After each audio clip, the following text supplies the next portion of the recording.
আসসালামু আলাইকুম, welcome back to my channel. আমার চ্যানেলের নতুন আরেকটি ভিডিও দেখার জন্য সবাইকে ওয়েলকাম জানাচ্ছি। আশা করছি যে যেখান থেকে আমার ভিডিওগুলো দেখছেন সবাই অনেক ভালো আছেন, সুস্থ আছেন। আমি আলহামদুলিল্লাহ আপনাদের সকলের দোয়া এবং আল্লাহর রহমতে অনেক অনেক ভালো আছি। বার্গারের নাম শুনলে জিভে জল চলে আসে। অনেকের কাছে অনেক প্রিয় এই খাবারটি। আজকে রেস্টুরেন্টের স্বাদেই তৈরি করে দেখাবো বাসায় কিভাবে সহজ পদ্ধতিতে বার্গার তৈরি করা যায়। আজকের রেসিপিটা ফলো করে যে কেউ তৈরি করে নিতে পারবে। বার্গার বানানোর জন্য এখানে আমি 5 টাকা দামের পাউরুটি নিয়েছি। এইখানে আমি 2 কোয়ালিটি নিব। এখানে আমি 1 কোয়ালিটি দেখিয়ে দিচ্ছি, আরেকটি থাকবে পেঁচানো। এটা হচ্ছে সরাসরি। তো 5 টাকার এই পাউরুটি দিয়ে আপনি বার্গার তৈরি করে নিতে পারবেন। সেই সাথে লাগবে আমার চিকেন।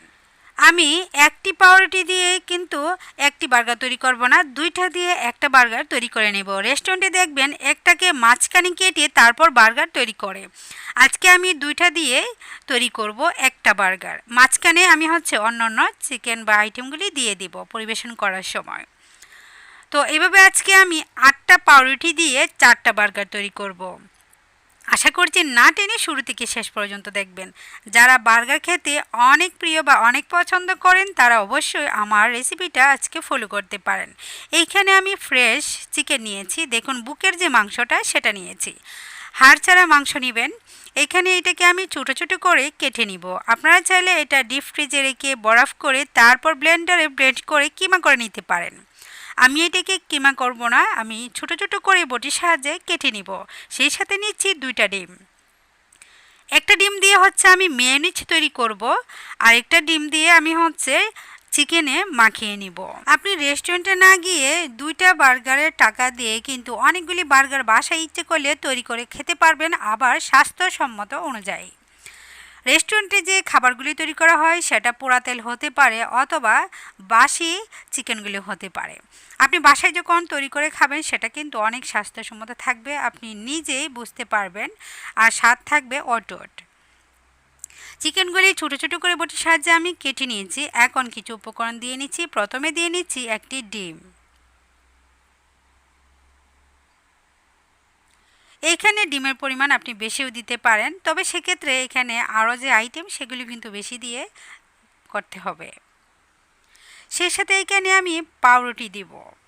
এরকম রুটি আমি 2টা দিয়ে দিচ্ছি সাথে। আপনারা চাইলে এখানে রুটি না দিয়ে, এরকম রুটি না দিয়ে পাউরুটি যে কিনতে পাওয়া যায়, ব্রেড যে দিয়ে কিনতে পাওয়া যায়, অথবা ব্রেড ক্রাম্বস সরাসরি দিয়ে দিতে পারেন। মশলা অ্যাড করছি মরিচের গুঁড়া, হলুদের গুঁড়া, জিরে গুঁড়া, ধনিয়া গুঁড়া, সেই সাথে টমেটো সস আর সয়া সস দিয়ে দিচ্ছি। আরও দিয়ে নিচ্ছি কর্নফ্লাওয়ার। কর্নফ্লাওয়ার দেওয়ার কারণে এটা মচমচে হবে, খেতে অনেক ভালো লাগবে। টমেটো সসও আমি 2 চা চামচ পরিমাণ দিয়ে দিয়েছি। এখন সবগুলি উপকরণ এখানে ভালোভাবে মিশিয়ে নিচ্ছি, আর স্বাদ মতো অবশ্যই লবণ দিতে হবে। সেই সঙ্গে লবণটা আপনি ভালোভাবে টেস্ট করে দিতে হবে, কারণ সয়া সসে, টমেটো সসে লবণ দেওয়া থাকে। ভালোভাবে মিশিয়ে এটা এক সাইডে রেখে দিচ্ছি। এখন একটি ডিমের মেয়োনিজ তৈরি করব, সেজন্য একটি ডিম আমি ফেটিয়ে নিয়েছি। সেই সঙ্গে চিনি দিয়ে নিচ্ছি 2 চা চামচ পরিমাণ, গুঁড়া দুধ দিয়ে দিচ্ছি 2 চা চামচ পরিমাণ। প্রথমে এটাকে আমি ব্লেন্ডারে ব্লেন্ড করে নিব, আর এখন দিয়ে নিচ্ছি 2 চা চামচ পরিমাণ টমেটো সস। এখানে রান্নার তেল দিব 3 থেকে 4 বার দিয়ে ব্লেন্ডারে ব্লেন্ড করে নিব। একবারে তেলটা দিতে যাবেন না। মেয়োনিজ তৈরি করার সময় 2 থেকে 3 বার থামিয়ে থামিয়ে তেল দিয়ে তারপর মেয়োনিজ তৈরি করে নিতে হবে, তাহলে মেয়োনিজটা অনেক সুন্দর সফট হবে, খেতে অনেক ভালো লাগবে। এখন আমি ব্লেন্ডারে ব্লেন্ড করে তারপর তেল দিয়ে নিব।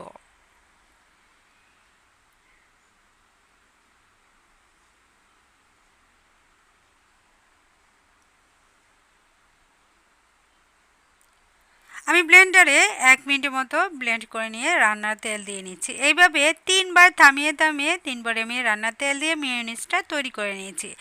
একটি ডিমের মেয়োনিজ দেখুন 1 বাটি হয়ে গিয়েছে। আমরা যে রেস্টুরেন্টে খেয়ে থাকি একটি সস দিয়ে থাকে হোয়াইট সস, সেটা কিন্তু এইভাবে তৈরি করে, খেতে অসম্ভব মজার। এইভাবে মেয়োনিজ বানিয়ে আপনি 1 সপ্তাহের জন্য নর্মাল ফ্রিজে রেখে দিতে পারেন। তবে সসটা যেন ভালো মানের হয়, তাহলে মেয়োনিজ ভালো থাকবে। আর যদি সসটা ময়দানের বা নর্মালে আগে থেকে রেখে দেন, গন্ধ থাকে, সেক্ষেত্রে ভালো থাকবে না। এখন চিকেনটাকে ভালোভাবে আমি এরকম মুটি করে নিয়ে পেঁয়াজও যেভাবে তৈরি করে থাকি সেটা পরিমাণে একটু বড় এরকম করে শেপ দিয়ে নেব, গুল গুল করে। দেখুন আমি হাতে দেখিয়ে দিচ্ছি। এখন এটাকে বানিয়ে ভাজার জন্য রান্নাঘরে চলে যাব। সাইজটা থাকবে এরকম, আপনি বড় ছোট করে বানাতে পারেন, আপনি বার্গারের যে পাউরুটিটা সেই অনুযায়ী বানাতে পারেন। এর চেয়ে বড় করতে পারেন, এর চেয়ে ছোটও করতে পারেন, এটা যার যেমন রুচি অনুযায়ী। এখন পর্যাপ্ত পরিমাণ ফ্রাই প্যানে তেল গরম করে নিয়ে আমি 4টা চিকেনের টুকরা ভেজে নিচ্ছি পেঁয়াজুর মতো উল্টিয়ে পাল্টিয়ে।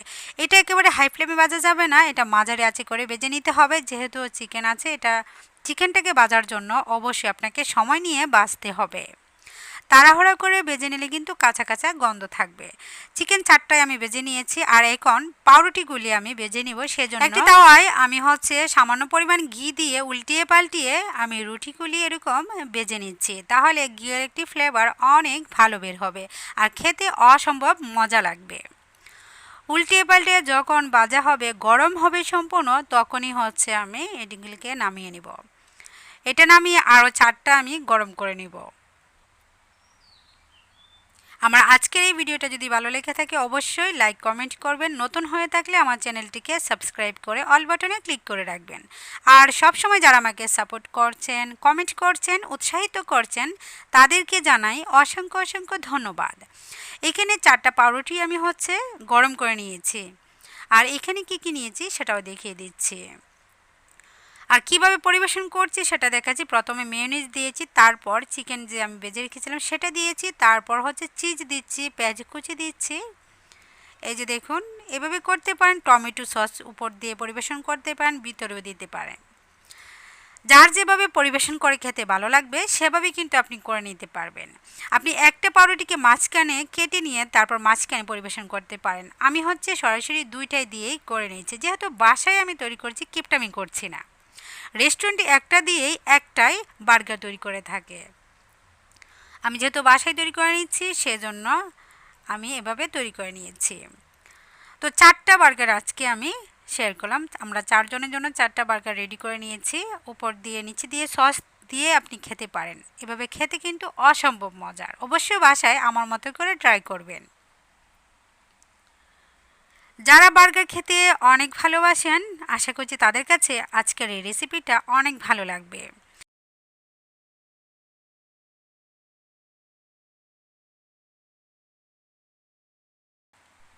আজকের মতো আমি এইখানেই বিদায় নিয়ে নিচ্ছি। অন্য কোনো রেসিপিতে অথবা টিপস ভিডিওতে সবার সাথে আবারও দেখা হবে।